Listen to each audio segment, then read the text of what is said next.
What is going on, everyone? It's me, Marco from Gadget Expert, joined by Andrew Price. Hey, how's it going? All right, so this is the week of 2/13, right? Yep. I think so. And we're just going to be talking about a couple of things that just happened over the week, and I'm going to get slaughtered for being an Apple fan, and well, it's the usual. I mean, a little bit. Well, let's start with the PlayStation Vita. I actually got my hands on it last week. And, I think it's a sexy little device. It does a lot of really awesome stuff. What I found really interesting is that everything on it is actually touch-based, except for the actual controls in-game, which I thought was interesting because I figured that they would stick with, they've been using that DualShock layout for so long. I figured that most of that would kind of be the main navigation tools, and the touch would just kind of be a little throwaway, almost like the DS is. But actually, everything on it was touch-based except for the game controls. But at 7 inches, it's pretty hefty, isn't it? Yeah. It's something where you really don't want to put it in your pocket because, when you sit down, you're just going to feel it. Right. You're just going to feel it right there. It's a pretty solid block, too, because it's not even a thin 7-inch. Like a 7-inch smartphone would be one thing, or, a 7-inch, like a quarter-inch. Right. Yeah, if it's, that big, it's not such a big deal. But, I'd say, it was probably 3/4 of an inch thick. Which, it's a pretty hefty device to be portable. But it feels well built. It doesn't feel cheap, but it feels better than the original PSP, I think. Oh, yeah, most definitely. And it feels far and away better than most other gadgets on the market right now. I felt like I could have thrown it at a moving car and it probably would have survived. I want to try. Well, right. Obviously, especially not at 250, but... exactly. But, I felt like it was a sturdy device. I didn't feel like it was going to just kind of crumble in my hand like some crappy HTC phone or something like that. Which, I think is a positive thing because the first PSP was a little flimsy. Oh, yeah. And this, held up really good. There are some useless things on it, like that back touch panel that it's got. It's just, there's no need for it. It's cool. It's cool. You think like, oh, well, look at that. If my iPad was touch sensitive, I would not use it like this because, one, fingerprints everywhere, and it's just not a good way to hold it. Well, and then you can't see what the hell you're doing. So, it makes it really hard to control anything because it's all guesswork. What if they added an active braille system on the back? with little dots that would just come out of the back. Right, just kind of so that way you can just finger read. I guess that my thing is, too, is that it makes sense if they didn't have the, trigger buttons up top to use it as, as a trigger button. But you've already got the 2 shoulder buttons up top that work like triggers, so I really just didn't feel the need for it at all. And, I think that the Vita might be in trouble. Yesterday Nintendo puts out, press release, 5 million DS or 3DS units sold, which is shocking for, I think, most people. Since 5 months ago, they were talking about how bad the sales were and how the game lineup sucked, and it was all doom and gloom. And then yesterday, it's our best-selling console ever. And that's just shrinking the Vita market share even more. And $250, man. Yeah, do you think, with the price, $250, it's the same mistake that Nintendo did. Yeah. So do you see a price drop anywhere coming? I think it's going to have to. Going around, especially here in Nashville, most GameStops are sold out. Right. So it's selling to a point, but I don't think it's going to be I just don't know. It's $250. And that doesn't give you any kind of storage, no games. So you have to buy a, proprietary little... Proprietary everything. Memory card, power cord, the battery is irreplaceable, so you can't ever change that. So if the battery dies, new Vita. PS. Here's what I think is going to happen. I think that we're going to see the same trend as we saw in Japan. Thing launches, sells 175,000 units week 1. Everyone's like, oh man, it's doing great. 45,000 the next week. You have a certain amount. Yeah, that's a huge drop off, right? It's more of a hype thing because when people are, oh my god, it's the new PS Vita. It's brand new. No one has it, so let's go ahead and spend my hard-earned cash on it. Right. And then the thing is, when people actually get it, it's kind of like the first MacBook Air. It was $2,500. Which is stupid. People bought, it was It's this thin. Oh my gosh! Is your computer that thin? My computer can fit in in one of those little envelopes in that commercial. It's so right, funny, you know. Right. Just but $2,500, starting at $2,499. Right. For a subpar laptop. You got a 1.2 gigahertz processor, which is mobile now. Right. 1.2 is something where we can have in mobile. This Note has a 1.5 in it. Yeah, that's a 1.5. I mean, this is a supposedly phone, but we'll get to that in a minute. Yeah. It's just kind of a thing where it's just not going to catch on, and if they don't bring the price down, where they can compete with the 3DS. Now, when I mean compete, I'm talking bring it even lower than the 3DS. Well, you've got a huge install base already with the 3DS, which is going to be huge for like Nintendo because it still has backwards compatibility with the DS games. I think that for the Vita, it's just like whenever Apple releases something new, you've got those diehard fanboys. They're going to go outside. They're going to stand out in the rain, snow, whatever, like you. Sony has, especially with that PlayStation brand, has that same diehard following, but it's week 2 and 3 where we're going to see what the real market competition is, and I'm with you. If I can go out and get a playbook with the new updated operating system that launches this week, but that new operating system is actually looking somewhat feasible. Being able to use Android apps on it's huge. But an update saying, oh my gosh, we actually have an email client? What? Oh my gosh, it does what it was supposed to do Day one. a year and a half ago. Yeah. But, $250, my money can be spent on so many other things. And a Kindle Fire. Right. I mean, a Kindle Fire with $50 to spare to spend on, like, other stuff. Plus, I mean... Books. Right. Well, Fire's not really for books, but that's besides the point. But, I mean... You never know. You can... Especially with how competitive smartphones and tablets are in the gaming market now. I mean, you look at something like Infinity Blade, that's a legitimate all-out game. That's not some little Flash-based Angry Birds thing that only appeals to the casual audience. That's a real game. Man, that's hefty competition to try to be waded into with a $250 device. Yeah. I mean, but again, it's gorgeous. It's bloody expensive. That's what I'm going to say. It's bloody expensive. But man, it looks great. I'll say that, man. Uncharted looks unbelievable on it. Yeah, I mean, I played Uncharted on a PS3, and it, like at CES when I was messing around with it, it looked, I mean, just like I took my PS3, shrunk it down, and popped in a game of Uncharted. It looks that good, which it's really surprising, Right. But I still get a sense that the UI of it, just from a standpoint, it just feels outdated. I mean, even though it's really cool and funky, you can, to delete applications, you kind of swipe the page around to delete something, but I just don't feel that it's modern enough. Yeah, it's not futuristic. It's not Sony. Yeah, well, I will give you that. I mean, you logged in. I remember the first time that I ever booted up like PS2 and saw that beautiful operating system with the little woo woo woo, and stuff. And I was like, this is some like 2001 Space Odyssey. Even GameCube, here. GameCube, right? Like, a little. I can't even make the noise, right. But And I guess that my thing is that the PS3 operating system is so beautiful. I'm not really sure why they would walk away from that, because it's functional, it's beautiful, you scroll over to the general category, up and down for what you want, but I think they're trying to do kind of, the Android, Apple OS X, and now Windows 8, tiles/bubble/app icon thing, and I'm with you, it feels a little clunky, but it sounds like they're going to have a lot better app support than what the 3DS is having. Being able to stream Netflix on a portable device on a screen that looks that good. But you can do that on 3DS. Yeah, but the screen on the 3DS doesn't have nearly the resolution. But it's in 3D. It's in 3D, which Netflix doesn't support. But no one knows that. Right. So, I mean, we'll see. I mean, I think it's going to have a good launch. I think that as long as I can get some software viability out of it, we'll be good. Yeah. It just, I think once Sony puts their Q2 earnings, or Q1 earnings, with the Vita, I think that's going to speak for itself. It will. If it's going to be, holy crap, it's a net loss, Vita has to go down in price. I mean...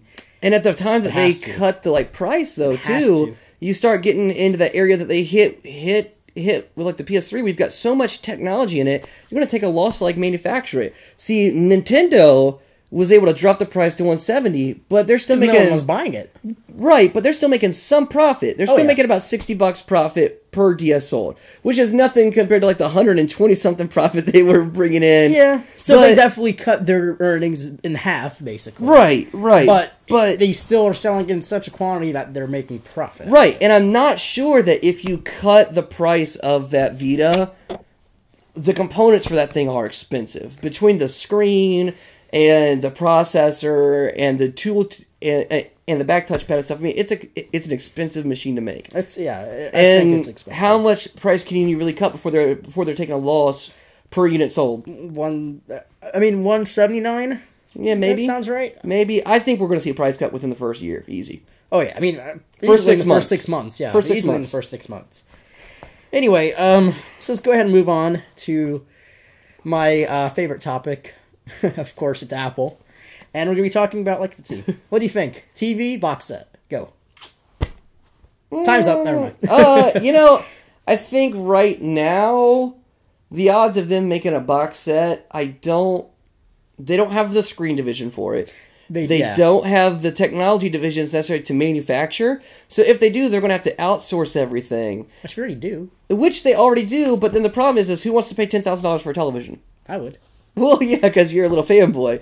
I wouldn't. Exactly. I wouldn't, because all of the functionality that it would bring, I could just get an OLED TV for the same price. It's like a fingernail thick, and hook my media tower up to it, and just use Windows 7 to stream all my media. So, but I mean, the whole topic of this thing is Apple's been wanting to make a TV. We know it's coming. It's in Steve Jobs talked about it in biography. There's been reports from Reuters and Bell and Rogers in Canada, but they've been talking about it because I think Bell has some home network stuff. I'm not really 100% sure on that. But there's definitely a TV coming down the pipes. Right. Now, the chances of it coming out within the next couple of months is really slim because, I mean, Apple already started asking movie studios and TV studios to start submitting 1080p content. Right. So what we're thinking is going to be a 1080p capable Apple TV. And that can go along with the new launch of an iPad with a Retina display, but we'll get to that in a little bit. Right. Well, the only way that I see this work is, they've got to innovate, which is what Apple has been great at. And I think this is actually something that they might be able to do because it was Steve Jobs' last big idea before his untimely passing. Yeah. So, I mean, whatever he had in the pike might be big. But if it's not big, it's not going to do well because, again, no one's going to pay Apple prices for something that basically is a TV that can stream media whenever you've got smart TVs that are already out there that are doing the same thing. I mean, the smart TV is not new.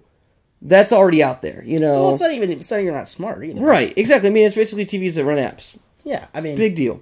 But, I mean, right now. Right, yeah, I mean, and me, personally, I have a PC tower hooked up to my TV at home, so, I mean, I can run Windows on my television, so, I mean... Who wants that? This guy. So, I mean, but a smart TV, I think it's got to be more than that.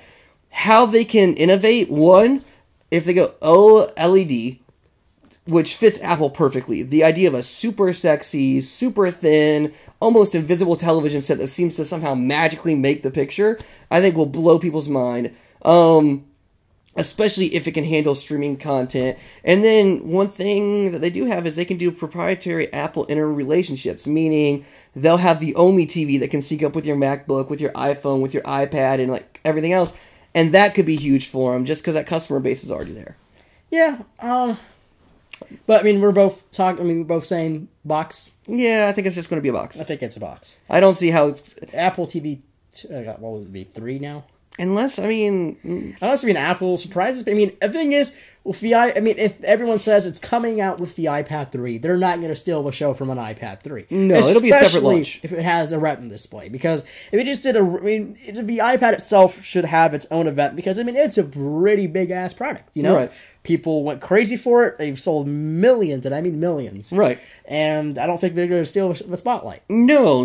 Because the iPad's probably their most profitable division right now. With 48 million sold last year, it didn't sell as many as the iPhone, but they're making more money per machine. So I don't think that they're going to steal the show, especially with as much emphasis as on right now. I want to wait until I hear more. Stuff is going to leak from like China once they start dealing with like manufacturers and stuff. I mean, stuff has been leaked, and I mean, Apple has like these little leak stories that they've ordered, 55-inch displays and 44-inch or 46-inch displays, but I mean, 55-inch Retina would hurt my eyes. It would be a Retina. I mean, that would be a like 20K by 15K resolution. That would, when you turn it on, it will literally light your house in flames. Right, right. The heat coming out of that It gets so thing. hot that it would just combust. It would just melt itself. Aluminum or not, just melt itself. Yeah. Like, the new Apple TV, it will compact itself for a couple hours, Getting sleeper and sexier by the second. It starts out as a 55-inch display, goes down to a mere, inch display because it's all a piece of melted glass. There's going to be sand everywhere from the glass, and the aluminum is just going to be crumbled in. That would be hilarious. It's great. That's why we love Apple. Right. I mean, innovation. It recycles itself. Exactly. You don't have to pay the recycling fee. Right. Bang. Okay, so I know that, just moving off topic here, well, not off this topic anyways, is Samsung announced the 7.0 Galaxy Tab again. So 2.0 is the second version of the Galaxy Tab. Right. So, Galaxy Tab 7 is basically the first Galaxy Tab you ever made. It was actually a pretty decent device. It had a crappy camera, and it was pretty thick, but it ran Android Gingerbread when it first came out. So now they're releasing the second version of that, which actually is running Ice Cream Sandwich. So I love the Android names. They just make me hungry. For you. The Samsung Galaxy is easily probably the best Android tablet that you can buy. But the price point for it puts it in direct competition with the iPad. Oh yeah, it's very competitive. It's super competitive, and not sure that the mass market appeal is quite there. Well, for it to overtake the iPad yet, especially with the iPad 3 launch coming next month. I think the new Galaxy Tab is just going to get swallowed by it. I think this is what's going to happen. So the Galaxy Tab, what was it? The 10.1. Do you remember last year when the iPad 2 came out? Yeah. A week later, Samsung announces the Galaxy Tab 10.1. It's even thinner than the Apple iPad 2. Right. I think the same thing's going to happen. You think so? I mean, I guess... Even though the iPad 3 might be thicker. I think that my problem with it is that you're not going to one-up Apple on what Apple does, especially because of just the brand issues. Samsung is a great brand. People respect them. They make pretty good stuff, but you're not going to out-brand Apple. You're not going to out-Apple Apple. So what I think that Samsung should really try and do is, honestly, I would put out a beast of a tablet. I would put out something that out-specs the Apple. Because if you look at it, and this was BlackBerry's stupid big failure. They put out a machine that benchmarks the iPad into the ground, man. I mean, everything about the playbook was better, faster, and I mean, but it wasn't just more good. beastly. But the operating system was a failure. And so because QNX wasn't bad. It's not bad.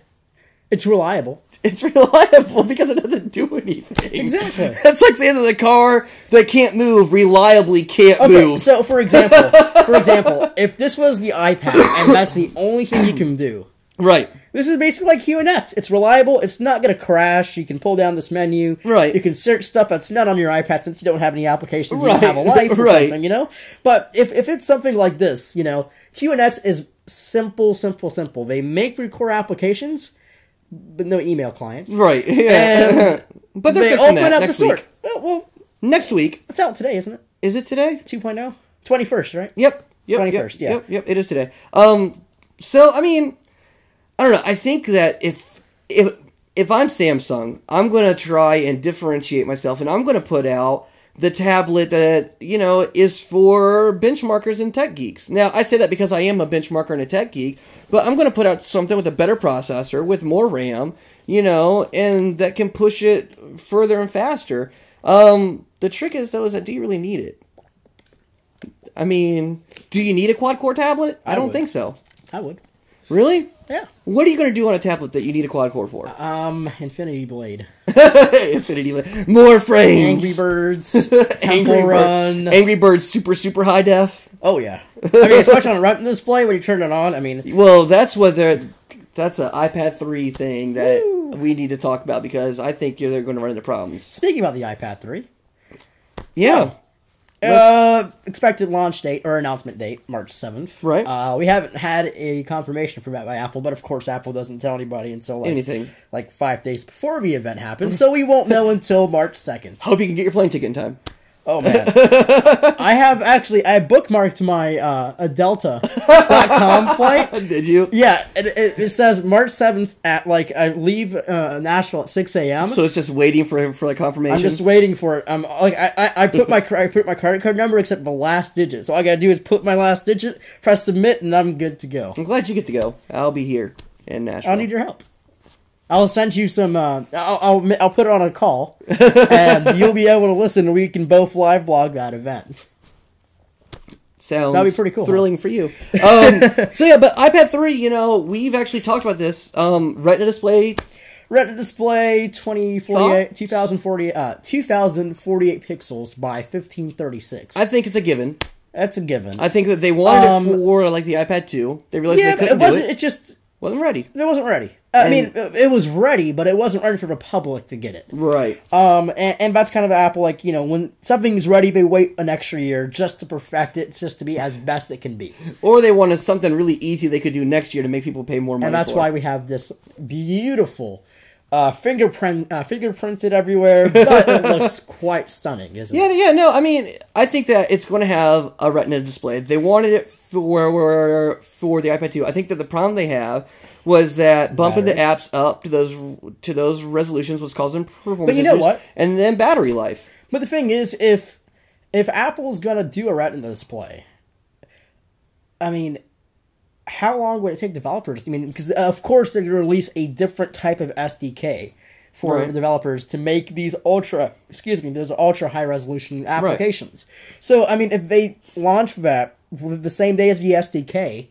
there's going to be too many applications on the App Store that won't be able to support that resolution. I agree. Well, you know what? They'll probably support, but it's just going to look bad. Yeah, I mean, the thing is, look at this. I mean, this is an iPhone application because, I mean, this is just I'm doing speedtest.net right here. They don't have an iPad application yet. Right. And, you know, what I can do is press the 2x button, and it looks really bad. It looks pixelated, and when you do that with an ultra-high resolution, the iPhone will literally be this big. Right. I mean, and just resolution-wise, not actual size, but resolution will be like this. So then blowing it up is just going to look terrible. It's like, zooming in on a photo that's, 800 by like 600. If you blow it up to, your native resolution of 1600 by like 900, like whatever, it's going to look terrible. Oh, yeah. And I think that, that's one of the problems that they're going to like run into. I think that, it's going to take a lot of people off, like Netflix, for instance. Oh, man. You're going to have to stream such higher quality stuff to a Retina display to make it look good, as opposed to, your standard iPad display that you've got now. I mean,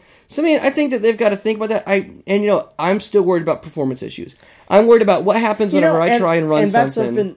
I found out the Galaxy Note is, even though it's a 5.3 inch display, it's not that big, but for a processor to be kicking out that much resolution out, it's slow. Yeah. And, I mean, that thing, even though it has a 1.5 gigahertz dual-core Qualcomm processor, I think that having the chance to play with the European version has a 1.4 gigahertz processor, but it's an Exynos. It's actually Samsung's own silicon, right?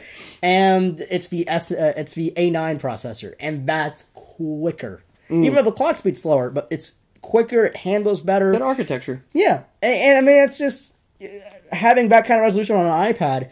I mean, A5X or A6, it has to be able to do it. Right. But that's where I think that you're going to see the GPU unit get upgraded. Because I don't think that they're going to be able to push out those updated resolutions with the GPU that the current iPad has. It's just not going to happen. And I worry about things like Infinity Blade. I think Infinity Blade on a Retina display gets 1 frame per second, Well, you know what I mean? Yeah. At least you could cheat more. Yeah, I think that it's going to be interesting to see. I don't think that we're going to get a quad-core processor. I think there's too many heat and battery issues with it. Yep. And I think that they can still do enough with the single threading and optimization that you're just not going to see it. Yeah. Going back to the processor, A5X, or A6. Well, those photos came out of China with the A5X, and that makes me wonder. But with those iPad mini rumors, is it the logic board for the next iPad, or is it the iPad mini with the A5X? I think that if they go with the A5X, but a Retina display, the A5X numbering makes sense if it's still a dual-core processor. And it's just an updated dual core processor. But I want to see 2 gigahertz. But I want to see 2 gigahertz. It's not going to have 2 gigahertz. I want 2 gigahertz dual core. Well, 1.5. 1.5. Is a 1.5 going to be able to push out Retina display graphics at a reasonable? Well, think about. I mean, it's going to be more GPU reliant, huh? Right? Yeah, but you still got to process. The GPU is going to be a 1.5 dual-core processor of an upgraded GPU, which the GPU on an iPad right now is blazing quick. Right, super quick. Super quick. So an updated GPU on an iPad, I think that's sufficient enough to run that resolution. I just think it will run it. I hope so. I mean, I think it can, but I think that, like you mentioned with the note here, that, there's a possibility that it gets bogged down, especially whenever you talk about running multiple apps at once. And I just don't want to see... I just don't want to see the same problem they had with the iPhone 4S. When the iPhone 4S came out, even though it's such a giant product, right? Battery issues, Siri was always monitoring, so your battery was crap. And, the Retina display didn't really affect the iPhone 4 when it first came out, because, the battery was that good that it really wouldn't affect the battery. Right.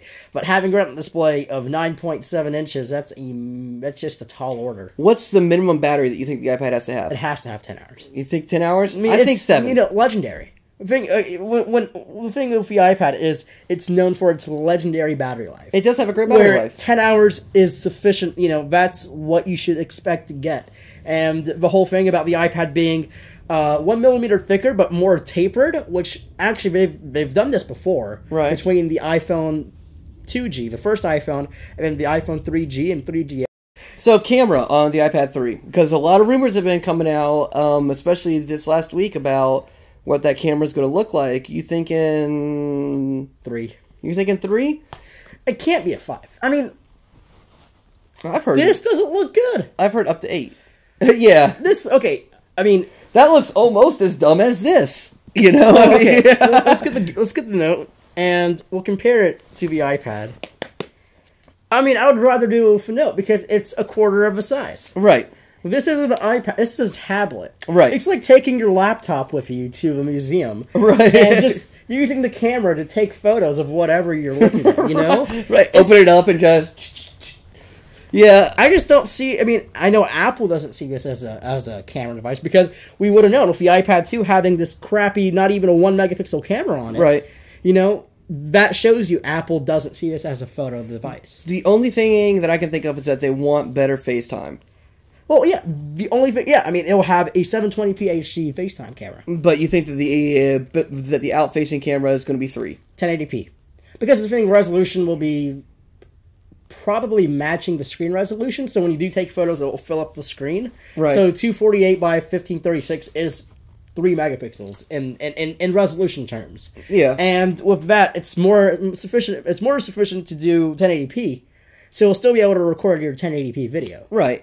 And I think that if Apple's smart, they've got to consider the fact that the iPhone outsells the iPad about 2 to 1. Exactly. And so they're going to assume that if you have an iPad, you probably have an iPhone. Or a mobile phone of choice. Because, right. It's not a phone. Right. You can't put it up to your ear. Right. And so if I've got this or my phone with the same camera in it, which am I going to bust out to take my picture with? I'm probably going to use a smaller device that feels more like a camera. Exactly. So yeah, I'm kind of with you. I'm thinking 3 megapixels. I'm thinking an improvement over what they've got, but definitely not the 5 or 8 that people are rumoring right now. I think that's just crazy and unnecessary.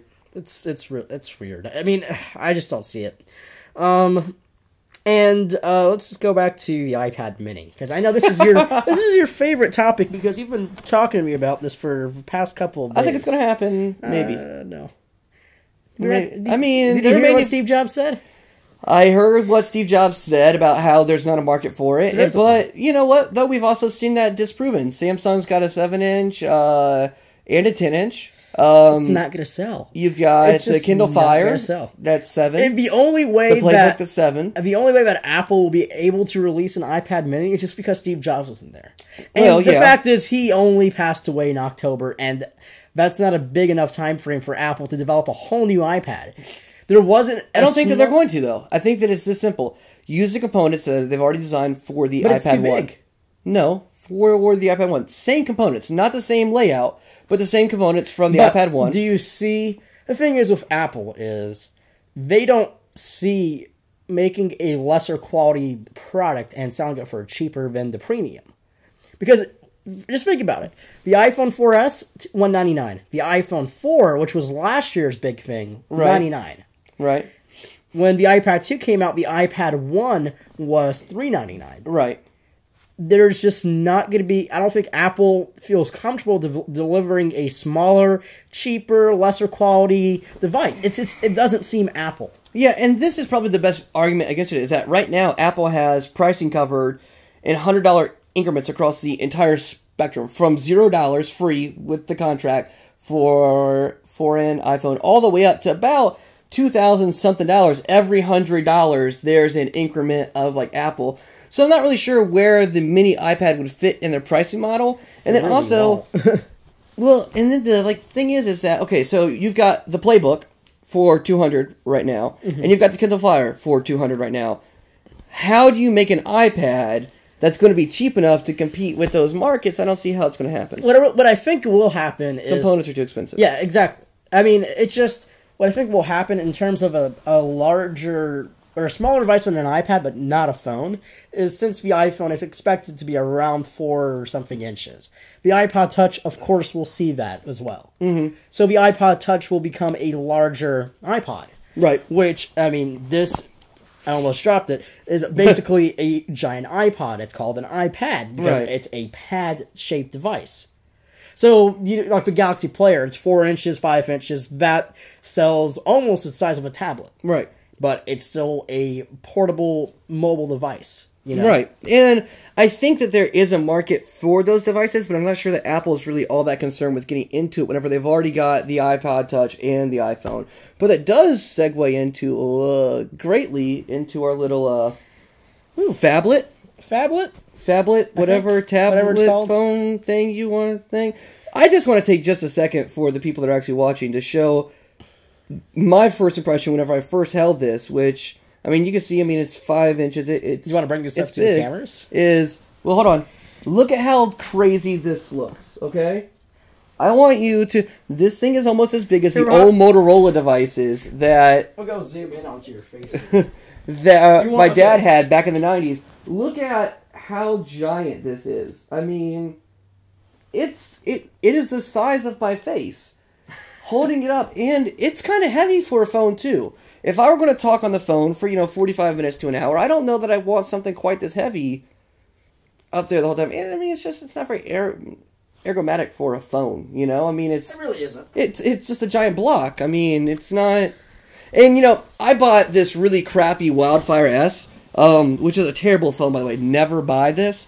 But I bought it because I really like the smaller form factor, because I'm a man, and I like to put stuff in my man pockets, and I don't want to have to worry about them, and I want it to be convenient. Pockets. Yeah, I got man pockets. They're called jeans. You can put and this internal coat. Right. Well, no, the iPad's that would work. No, not really. But look at the size comparison here between my phone and this Note. That's a big difference.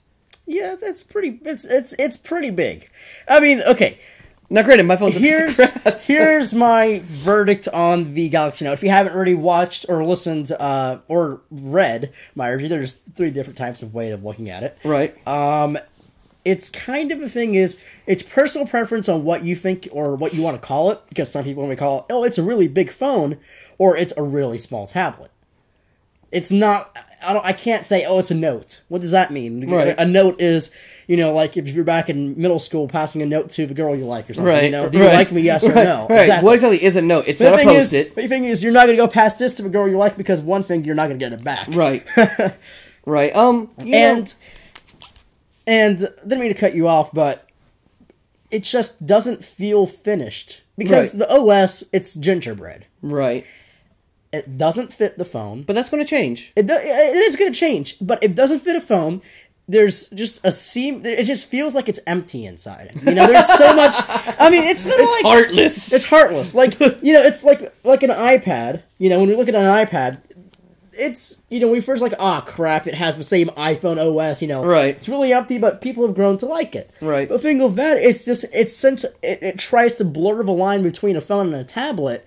It feels like there's just not a whole lot going on, even though there's a lot of stuff on the screen. I mean, but the dashboard is pretty nice looking. I mean, it's the only on quick the whole, thing about the phone. But I mean, but everything else, and I mean, it's sluggish. It's lags with it's really bad. with this S Pen / stylish thing. I mean, it'll actually lag. So I mean, like, I'd like to draw and stuff. I mean, and no offense to Samsung, I know you guys, MWW Group is watching this. No offense to you guys, but Samsung really pushed this thing as being the star of a show at CES. Right. And I can speak for myself, for most of the staff at Gadget Experts, and Gadget, because we all made fun of this thing.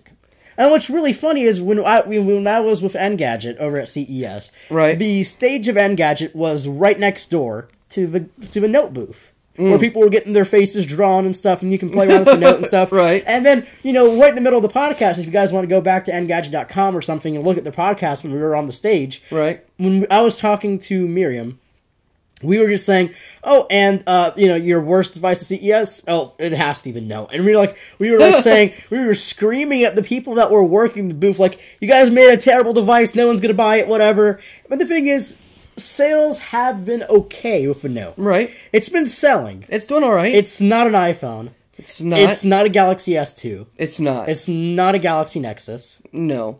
It's a Galaxy Note. No one knows what the heck that means. Well, you know, I think... And I don't think their Super Bowl commercial helped at all. I actually like the Super Bowl commercial. I'm a big fan of, like, the darkness, so... but I guess maybe it was before your time. My problem with the Note is this. If I'm going to have a tablet, something which is versatile that I want to use, and I know they tried to make up with this with, like, stylus, I want something that I can use a virtual keyboard with, though. I want something that I can turn sideways and I can type on it, like, actually type. I know that the stylus and then the S Pen and the S Memo is supposed to make up for the lack of a decent virtual keyboard that you can actually type on, but, you know... I mean, it's pretty accurate sometimes. It has common mistakes, like right, when your lower capital or lowercase letters look alike, like T and F. Right. If you're not careful, it will register as either a T or an F. It would probably work great if you had really great handwriting. Yeah. As somebody that, whenever I write quickly, my handwriting is pretty atrocious. It's not the most effective thing in the world. And again, it's a little sluggish. I think that something in this form factor and this size probably has potential for people like, you know, my mom or people that aren't super tech savvy, but as time goes on, they want something that has a little bit more versatility than what your average HTC smartphone or something like that does. But you know what? I want to see what happens whenever it gets ice cream sandwich on it. I want to see what happens whenever it's running like operating system that is built for it. We'll definitely have to get another review of it. Yeah, maybe because right now the operating system is, you know, a square peg, you know, going in the round hole. And so we'll see what happens whenever it runs ice cream sandwich. I'm going to actually post up a second opinion on it tonight. That's not going to be nearly as in-depth as your awesome review of it was, but it will just be a couple of other general thoughts. Yeah. I will say it's got an awesome camera on it, though. It does have the camera. Samsung has great lenses. I mean, the camera's great. The S Memo works pretty well. It's a little laggy, but it works pretty well. It's almost too accurate sometimes. I think I have a picture here of Quadrant. It was in my review yesterday. But they actually scored a fairly high score on Quadrant. Where, I mean, it was at 2802, which is almost, right. I mean, look at the Galaxy Nexus. Right, and this is the actual Quadrant scores. You can see up here we've got the actual Note. Here's the Galaxy Tab, and here's the Galaxy Nexus. You can see, I mean, it benchmarks really, really well versus some of the other devices. But it just doesn't feel fast. It's fast in the processor, but when you're running the software, it just doesn't feel quick. It feels slow. You can kind of tell, like when you're swiping, it doesn't feel like... It's the transitions. It doesn't transition very well. The animations aren't great. But how much of that is the operating system and how much of it is the device? It'll be hard to tell until we get ice cream sandwich on it. I mean, I hope my ice cream sandwich will make it run better. Which It has to. that's It the hope. shouldn't. That's the hope. I mean, if Android is doing what it's supposed to do, right? Yeah. Now, this compared to the Droid 4, what do you think? You know, I wish we had a Droid 4 with us. We were supposed to. FedEx, yeah, I don't know what happened to FedEx. Maybe they're still doing their run, because sometimes they're late. Well, we have an imaginary Droid 4. Right. And we know had a chance, what to expect with we it, know, more or yeah, less. exactly. You know what to expect with it. And I had a chance to play with it at CES, and the little classic little, I guess what you could call it, the little bump or drop Right. off at the end, it's gone. It feels like a Droid Razr. It definitely feels like a Droid Razr. It's the finished 4G LTE keyboard phone, not the finished 4G LTE phone.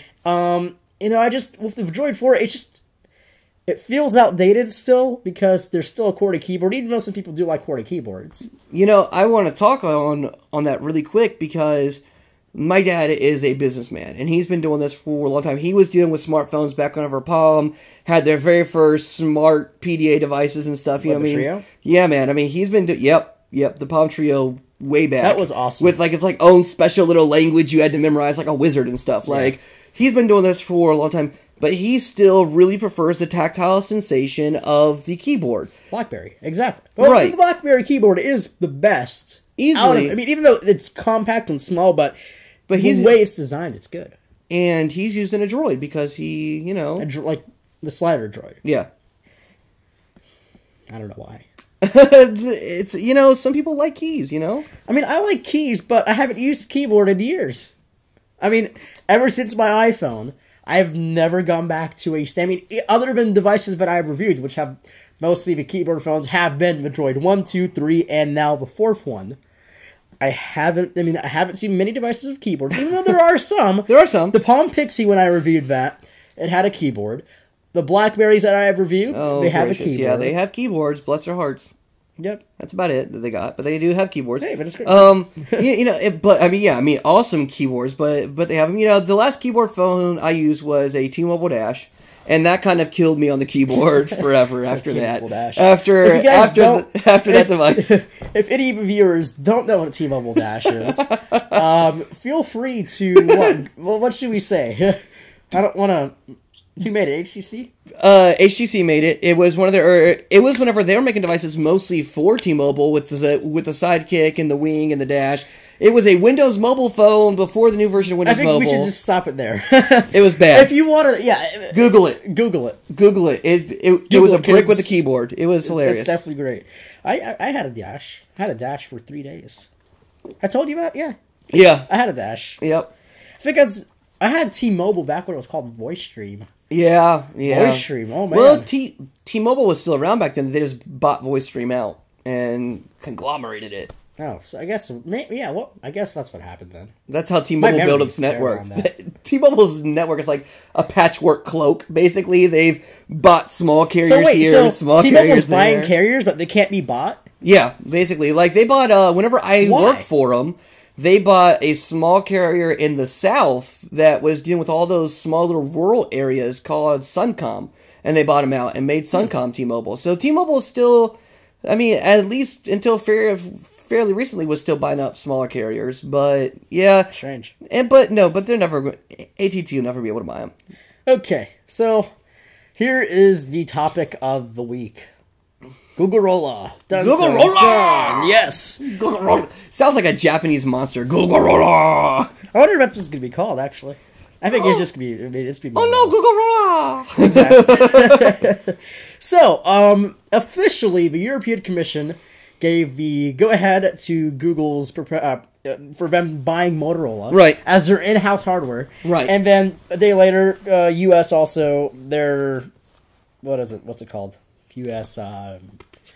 Congress something. Antitrust people, whatever. Big government trade people that commission. You don't like. Yeah, the Trade Commission. There we go. There it is. People that you don't like in the government. Right. That's something that actually people might like. Maybe. And here's the fact. Samsung has been Google's Nexus carrier for the past, since the Galaxy Nexus was an HTC phone. Right. Not the Nexus was an HTC phone. Right. The Nexus S... Am I doing that right? Was it the Nexus, then the Nexus S? They were both Samsung phones. Then what did...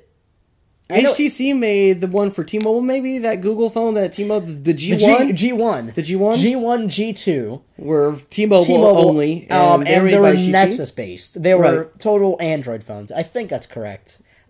Pretty sure. It's been a long time. Yeah. Galaxy the Nexus 1, Nexus S, and now the Galaxy Nexus. So the past 3 generations of Nexuses have been Samsung. Right. And I think that Google is done with their crappy build quality on some of their phones. I mean, the Galaxy Nexus, okay? I took the battery cover and literally it felt like 3 pieces of paper. Yeah. And I just did this. I did it on camera. I was like, this is what's on my phone? Yeah. I mean, my iPhone, I can't bend my iPhone. My iPhone's made out of stainless steel and glass. Oh, here we go again with the iPhone.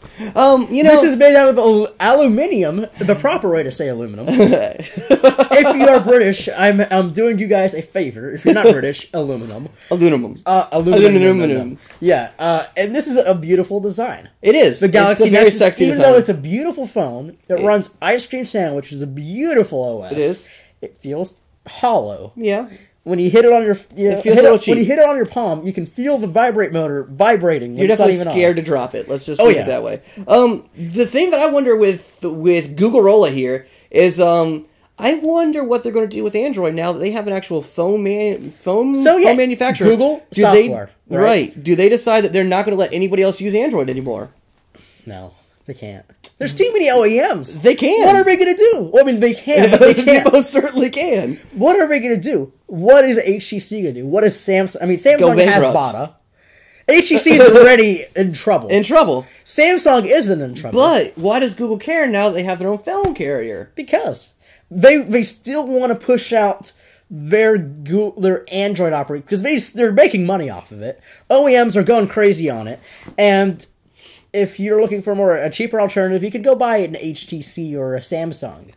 But I think Motorola, since they're super high quality phones, right? They are super. I mean, I don't know what got into Samsung. Maybe Steve Jobs helped them with their Razr because before Motorola phones were cheap. But the Fi. They used to be great. Then they got cheap. Then they got great. 2005. Right. The original Razr. Right. Was a great 2004. Phone. Super good looking. I mean, it was sexy for back then, man. It was sexy. And then they made kind of other than that, they made a couple of other phones. A couple of other non-mentionable phones. I mean, one was a tank phone though that was like waterproof and like shockproof and stuff. I don't remember what it was called. The Fi. But you could like kick it and it was pretty awesome. It was and I mean, they made like stuff like with the Motorola the Fi and the Motorola, what's it called? It looked like a MacBook Pro. Gosh, it's gonna kill me. The Motorola, jeez, it was a T-Mobile phone. I know that. Whatever. It's the phone that I reviewed a long time ago, and it looked like a. Look it up on Gadget Experts. Just keep clicking pages until you find the review. Yeah, it'll probably be towards the end. Right. So good luck on that. But they made a MacBook Pro looking, and it sucked. It literally sucked. But it looks good. But the latest launch has been awesome. Razr has been drop-dead gorgeous. The Droid 4 looks really good. I would say since they relaunched the Droid, they've been pretty solid.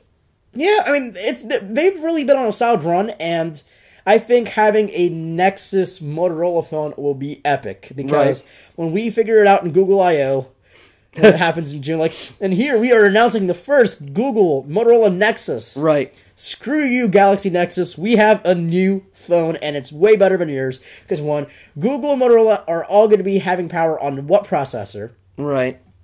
They're going to have power over literally the OS. There's not going to be zero bloatware. I think Google will kill Motorola if they try to put their own little... Oh, most definitely. Yeah. You're not going to get some stupid HTC Sense version of Motorola thrown on What's the phone. Motorola, whatever. Oh, I don't remember. There's so many different dashboards out there. Skins are terrible. Yeah.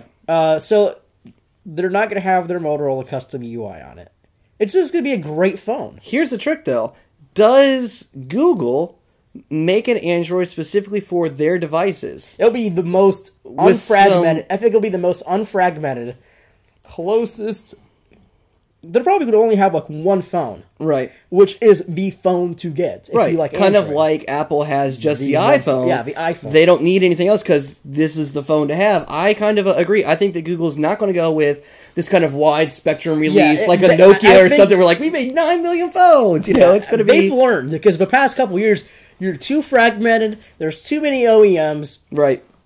Pick one manufacturer and stick with them. Right. For as long as possible. Right. It might not be a forever long So they bought one. So they bought one. Right. Here's Motorola. Motorola was kind of in trouble, and Google was coming down to rescue. Well, and Motorola makes a good device. And what it does do is that Google's been wanting to get into the mobile field for like years. Back in about 2007, they were looking at buying frequencies on the mobile spectrum whenever some of them went up for like auction. They've been buying up patents. I could see Google having their own carrier. And all kinds of stuff. We'll see. And that's what I think that it's eventually going to go to is Google's going to manufacture the operating system. Fiber.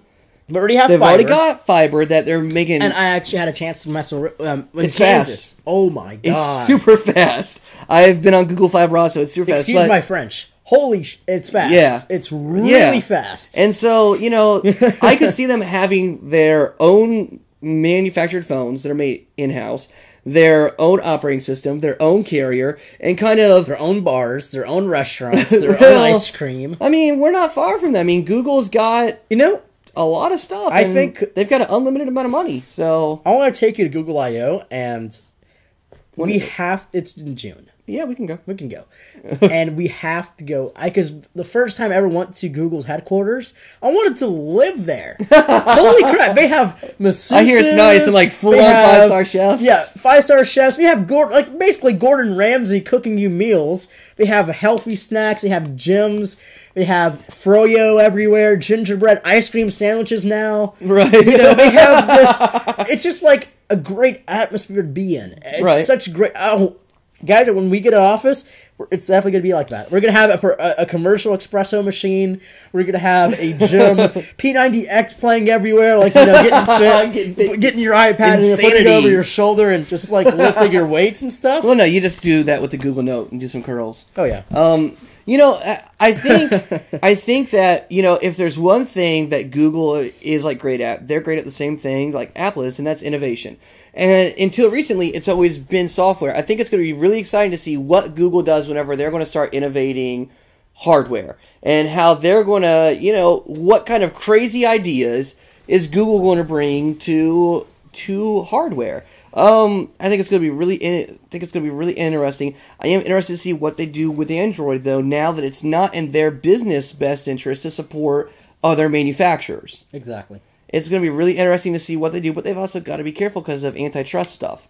They don't want to get in, Microsoft trouble where, now they're getting sued by the world and... Of course. Yeah, and so it'll be interesting to see especially this year. It'll be really I'll tell you what this does definitely mean. It means Microsoft just needs to completely get out of the mobile operating system and mobile market. I think now that Google has their own phone manufacturing system and their operating system, and you've got Apple, there's just no market left for a Windows phone that's running a Windows operating system. And I know they've got all these chips up in Windows 8 right now thinking that's going to revolutionize the world, and who wants to make it? Exactly. Who's going to make the Windows phone? Exactly. Yeah. Nokia. Yeah, oh great. Nokia. Actually, when we get the Lumia, Aaron right now has the Lumia 800. When we get the Lumia 900, I think you're going to fall in love with it. We'll see. I'm real skeptical. Even though it's Windows, I hate Microsoft with a passion. You know that. I love Microsoft, but I just don't think there's market. See, this is close to my heart. Right. I have a black heart in shape of an apple. In shape of an apple. There's with a bite out of it. Yeah, exactly. And that bite is where Microsoft goes. Oh, God. I don't even say that. Well, but actually, I'm not even going to get into that. Because that's going to extend this podcast into another 8 hours. Right, yeah. Of just talking. I think it'll be really interesting. But the Lumia 900, I know this isn't part of a podcast, but the Lumia 900, you'll love it. Because the polycarbonate, oh gosh, it's so good. It's an iPhone 4S. Are you getting turned on? You sound a little... That's why my iPad's right here. Oh, okay, yeah. I'm going to say you sound just a little aroused there, buddy. Yeah. The Lumia 900 is going to be a very sexy phone. I'm skeptical with anything that Nokia makes nowadays. Period. Why? Because I had a Nokia phone not that Mine long lasted ago. forever. Well, yeah, the one that I had that was gray and could only do like Snake and send text messages also lasted forever. Snake is epic. It is, but Nokia has not transitioned into the smartphone market very well. I'm not sure they get it yet, and so we'll see. But Nokia needs help, so I mean, maybe they make a Windows phone. But think about maybe it. it's huge. Think about it. Lumia 710 right now, $50. Yeah. Super It's cheap. 1.2 gigahertz processor. It's a single core, but it's a 1.2 gigahertz processor. It has the latest and greatest in Windows Phone Mango. It has a great camera. Right. The body is absolutely stunning. And it's not selling. And it's $50. And it's not selling. It is selling. No, Nokia is in trouble. Look at their latest reports. It's What not reports? What reports? I don't know what you're talking about. Nokia is not doing well right now. Their Nokia sales are is, down. but they're not doing well in the United They're States. shutting But divisions down. they outsourced. They're shutting divisions What company down. hasn't outsourced? I'm just saying. I'm skeptical, Don't but say we'll see. The only company that hasn't outsourced is Tesla.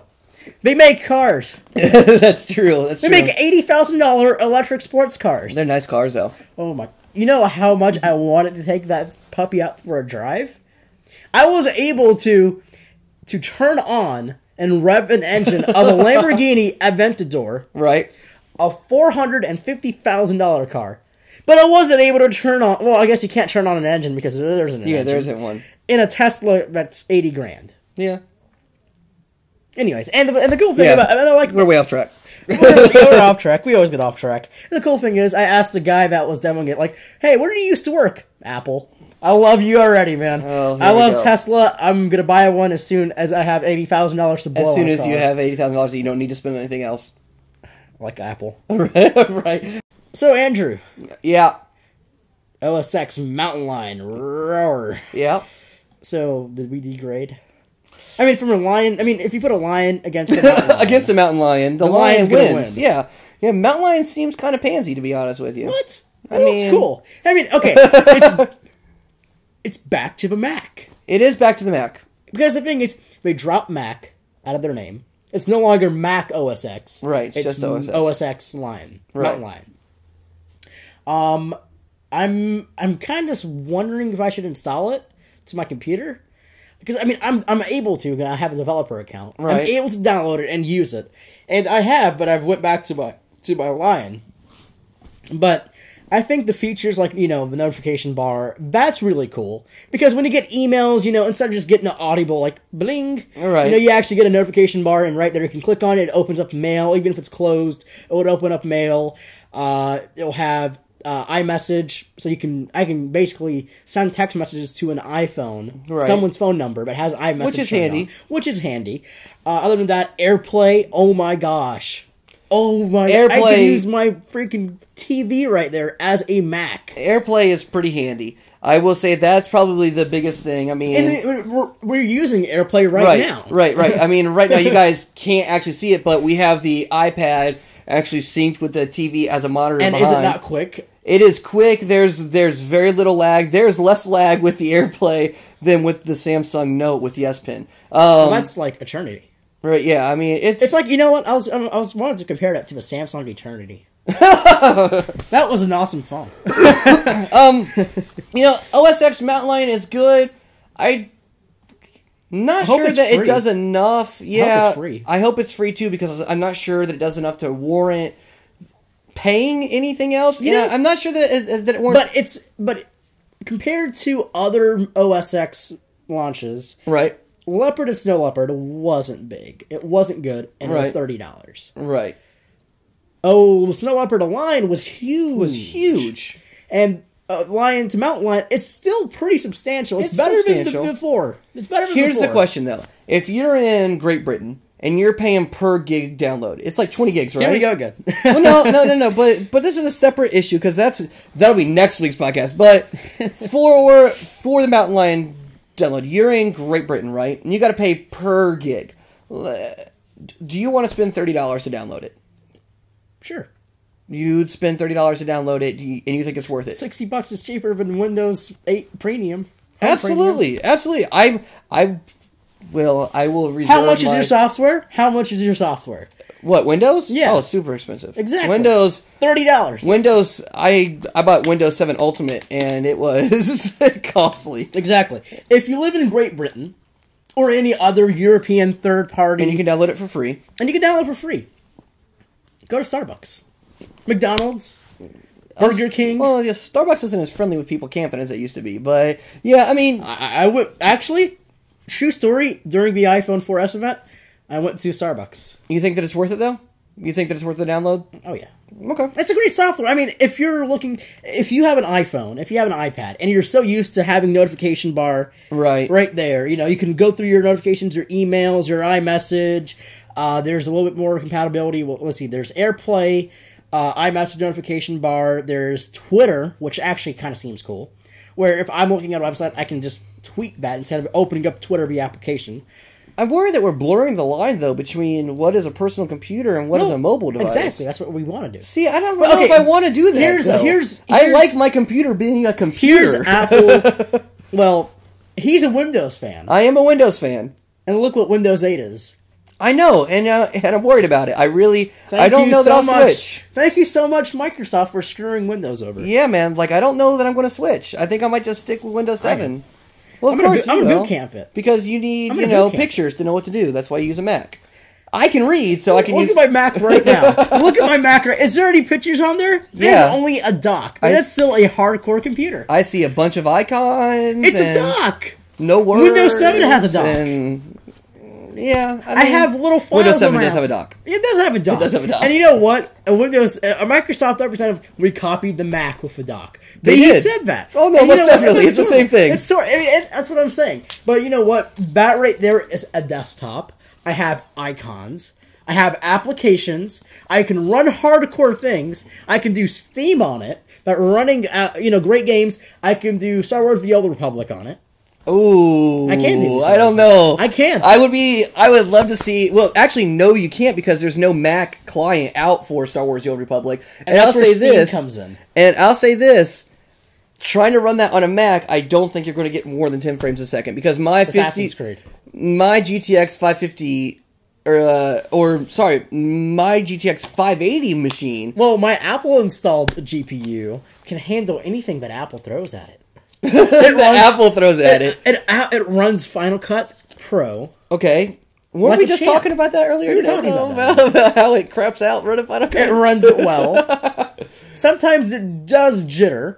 That's just because I'm running on a 13-inch MacBook Pro. If I was running it on a Mac Pro, it would never. You know what? Sometime before next week, let's benchmark your MacBook Pro versus one of my towers and see what happens. Deal. Okay. We'll do that. We'll do that for the next iPod session. Yeah, it's definitely gonna be cool for the next podcast. Yeah. I think Mountain Lion is an upgrade. I don't think it's huge though. I think it's coming. It's gonna be. I mean, at max $10, $15. Right. Half of Lion. Right. That's not bad. Yeah. But I mean, it's a great software, and it doesn't look bad. I like the fact that they made something though that is it's non-essential, so you don't have it. You don't feel like you have to do it because you're going to be missing out on something crazy big if you don't have it. It's not dealing anything operating system wise that you're going to be missing out huge on if you don't upgrade. It's really a features upgrade. If you want those features, if you see value in them, you can pay the $10 or whatever. And if not, well, you're not going to be missing out on anything that's essential for performance. Which I like. Get Mountain Lion. I'm just saying. It's going to be cool. I think if you're a Mac person, Mountain Lion's probably a good bet. Especially at a low price point. I'm not paying more than $20 for it, though. Let me just double check here. Because I think I got all the features on it. Because it's not mini. Yeah. It's definitely not mini. And we can just go to Apple's website. We're loading it on beautiful iPad here. You can click on the Mac icon. And we'll just show you some elegance here. This is the painful part for me. Let's see. OS X Mountain Lion. Coming this summer. Get a sneak peek. Coming this summer. With all new features. I don't know if all new features. I don't know if all new features. All Messages, new features. Notification Center, reminders. That's cool. Notes. Reminders? I mean, really? Come on. Game Center. Outlook Look at that! Look at that! That's like Forza Motorsport 4 type quality right there. Outlook has been doing notifications for like 20 years. But we have reminders. Since Windows 3.5. This is reminders. It's different. It looks cool. We've been doing reminders since Windows 3.1. Notification Center.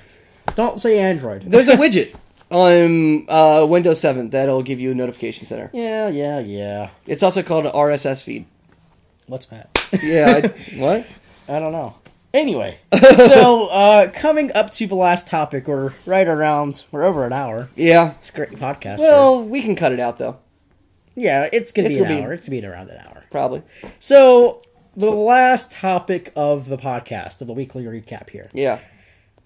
AT&T and their shared data plan. Now, I'm still grandfathering my unlimited data plan with my iPhone. Which you're going to screw you over with soon. No, we won't. I've heard that they are throttling people once they get over 4 gigs. They can throttle you. They can't charge you. They can throttle me. Yeah, but I never go over... Well, I can't say that because I have gone over like 10 gigs before. And, that kind of thing is just like, why? Come on. Because they want to push you onto a plan where you have to pay more. Come on. They're still going to follow... No, I'm not. You gave the option of unlimited data plan. You backed out of it. It's your loss. You let me grandfather, Yep. I'm still running a message, like a talk plan that's like 8 years old that's not available anymore. I'm doing the same thing on like T-Mobile. Yeah, I stick with the plans that aren't available anymore. They tend to be better. Yeah, I mean, they're cheaper. Yeah, much cheaper. And whenever they upgrade the network, you get upgraded too with, whatever. The thing is, AT&T has kind of had in their computer systems that they were doing shared data plans. Now, if somehow they get, this is not going to happen, but if they get the verge of making a family unlimited data plan where everybody has a unlimited data plan, that would be worth it. Yeah, most definitely. But if you're giving 5 gigs for a whole family... Not worth it. 4 people? With smartphones? No. Well, so, let's imagine, a Gadget experts family plan here, right? Where, you got you, me, and some of our other writers on the same plan. Could you imagine the constant monitoring you would have to do to make sure where our data limit was, make sure we weren't going over and getting charged, thousands of dollars in overages?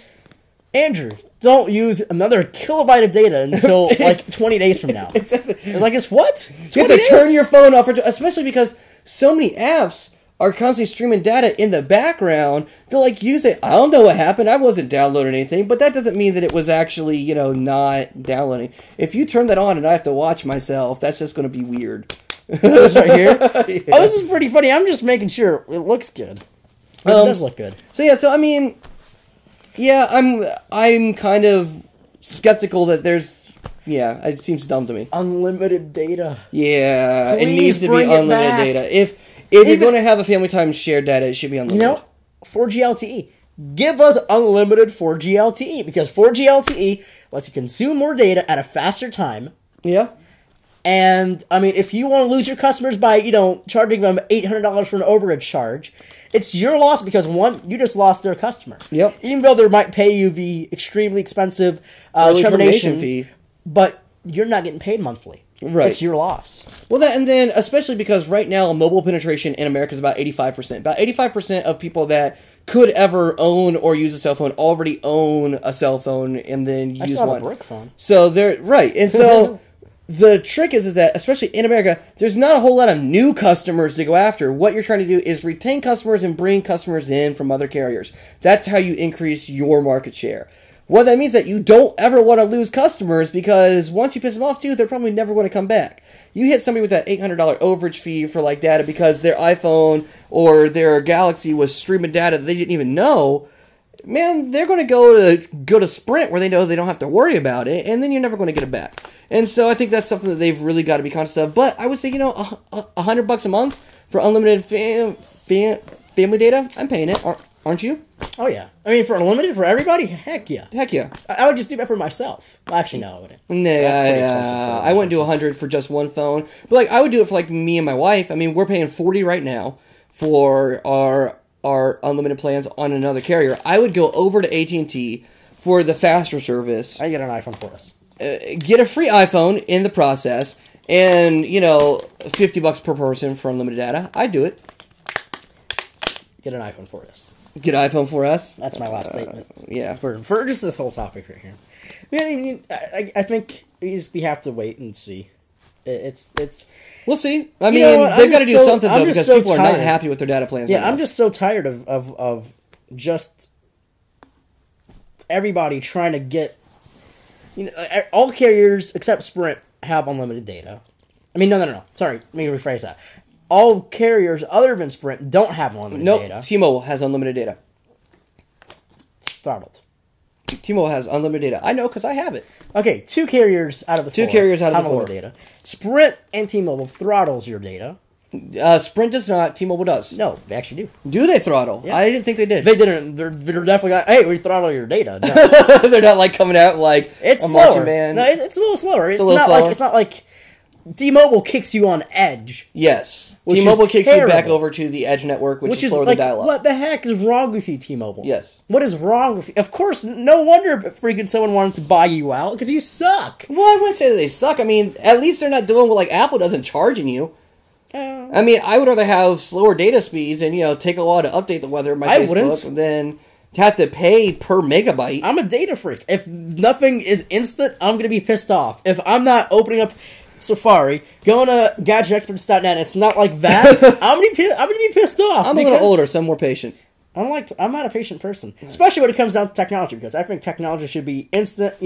That's where we're going. We're going to be not even leaving home anymore. We're going to say, I want milk, bang, milk comes up. And it makes it out. Yeah. I want some cereal, bang, cereal comes out. I remember browsing on Net Zero back in the day, so I'm not super. I'm not super. I think that was like the best dial-up I've ever had. It was great dial-up, and it was free whenever I was on it. So.